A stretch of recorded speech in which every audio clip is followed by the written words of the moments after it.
ये येताना पाऊस घेऊन ये. थोडीशी रोमॅन्टिक मूडमध्येच ये. येताना पाऊस अवश्य घेऊन ये. पण चिखल तेवढा तिकडेच ठेव. या पावसात आपलं नातं स्वच्छ धुवून काढूया. झाल्या चुका एकमेकांवर दोषारोप.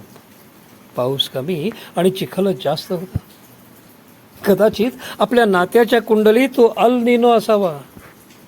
असू देत, त्यालाही धुवून काढू साफ. भूतकाळाचं सावट वर्तमानावर आलं ना तर ते मळभच असतं. पाऊसही नाही आणि ऊनही नाही. त्यापेक्षा उन्हात पाऊस असू देत. कोल्ह्याचं लग्न लागतं तेव्हा सारखं. ये पावसाचे 2-4 थेंब पडताच जमीन बघ कशी सुखावली आहे. मीही बरसे ना ग पूर्वीसारखाच. ये भिजव ना तुला चिंब.